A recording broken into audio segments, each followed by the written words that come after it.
I will continue working on this cluster because I just found another PCB. It's the same PCB as this cluster have, and I want to replace that chip that I thought it's faulty. Just for the sake of trying, and let's see what happens. So this is the original board, original chip. I think the chip is the same, Max 17018C and 18C, yes. Okay, let's extract this chip from here. Apply some flux.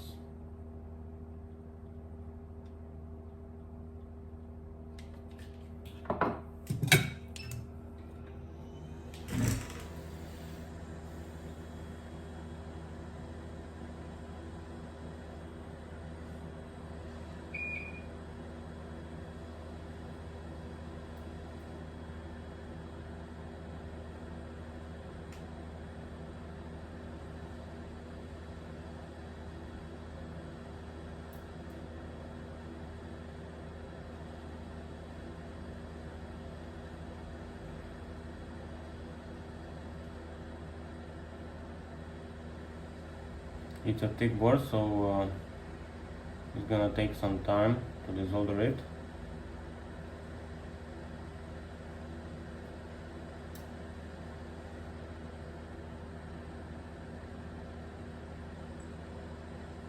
Remember, the pin number 1 is right here on this corner.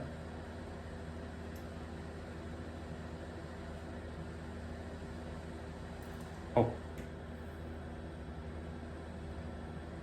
and it's out.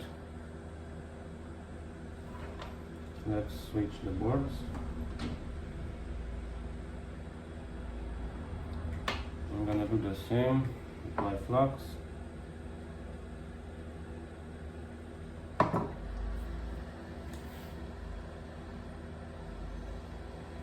So whoever watched the previous video about the current consumption because of the instrument cluster, I identified this chip as possible responsible for the failure, and I just want to try.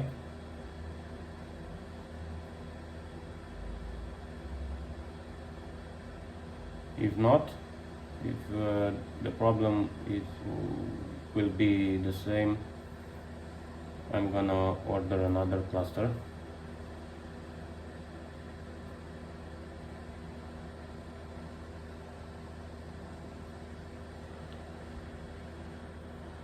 Okay, it's out, and I want to solder this chip here.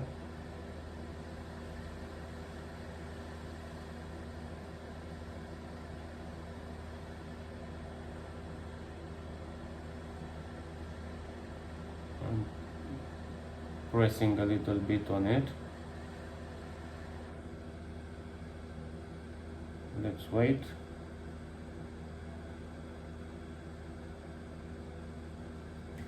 Yes. I'm gonna apply flux again.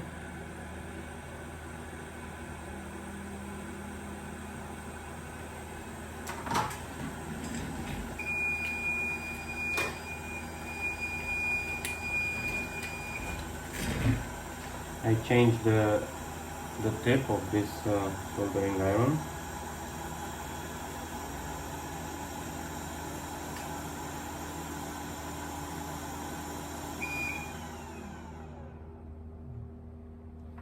Let's clean the tip a little bit.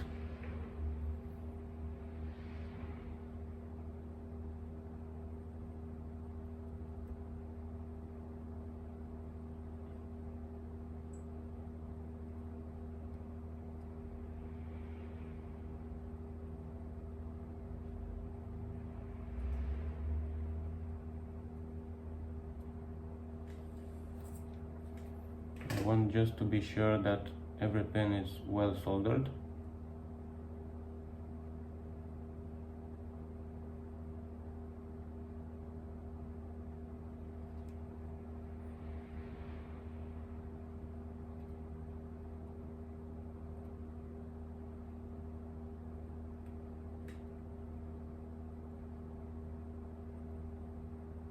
And I think now it's okay.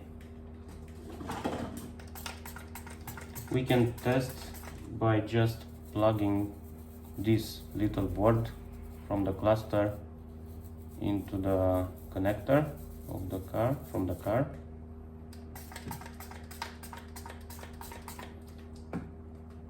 Because when I did this with the original board,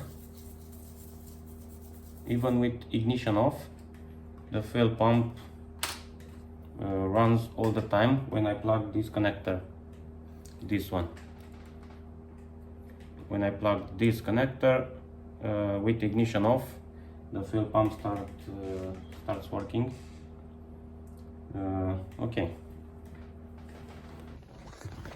Okay, I don't know. Okay, I don't know if you can hear it, the fuel pump. So this is the chip. Let's plug this. Oh, it came on. So this didn't solve the problem.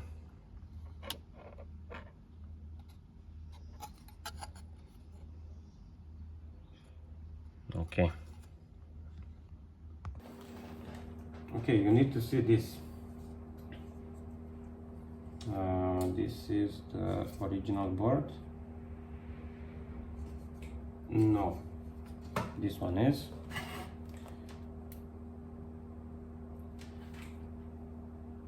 I was measuring the components and comparing them, and I found this on this MOSFET. We have 28 ohms. Actually, I think I thought that was a hole in this chip, but it's something else. So on the original board we have 28 ohms, and here on this good board we have nothing.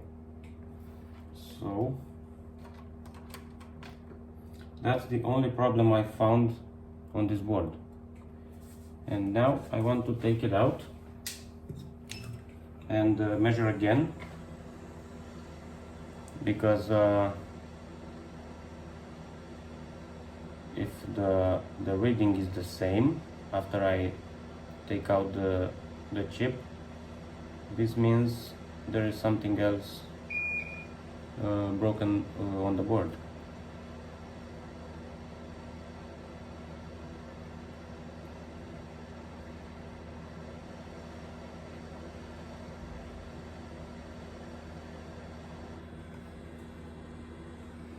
Is out.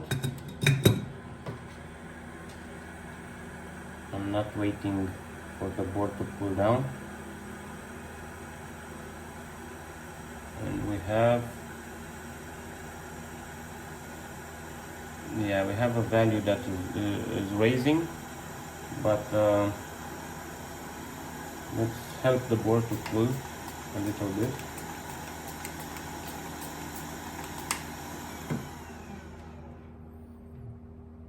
Let's read again.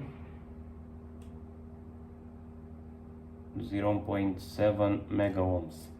Okay, let's measure the chip.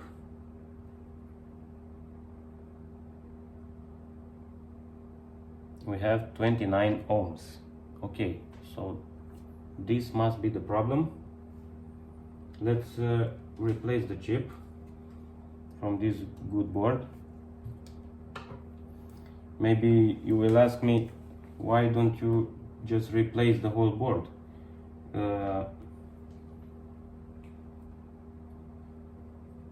It's a little bit hard to explain, but the board has an MCU and 2 EEPROM memories. that are connected together, they have an identification number that matches the MCU. So if you replace the board, you must virginize first, replace this EEPROM memory with a new one, and it's a little bit complicated. It can be done without a problem, but it's the best option if you can find the problem on the original board and repair it. It's easier for me.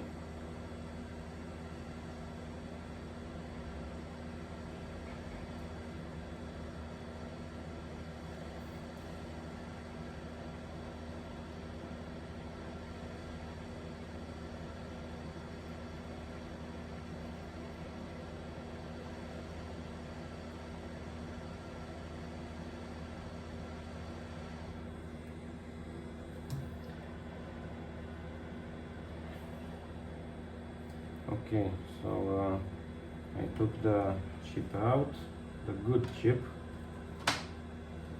and I want to solder it where it is here. I want to solder it on the board.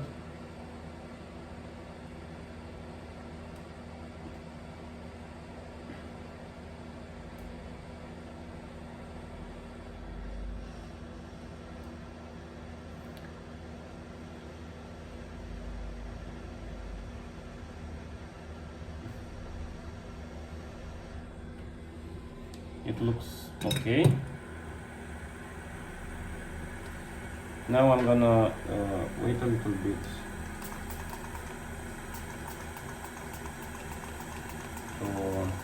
to cool down. Let's measure 100, and yeah, it's raising, so we have to wait more. Okay, the moment of truth. I don't want to hear the fuel pump. The ignition is off, and when I plug this, yes, perfect, nice, no noise. I think the problem is solved. I'm gonna leave it maybe 1 hour, and then I'm gonna measure the current consumption. But I will assemble the cluster. I want to be fully working. All right, so after 2 or 3 hours, I started the car and everything works. The battery wasn't drained, everything perfect. And when I switch off the engine, the fuel pump is not running, so everything is perfect.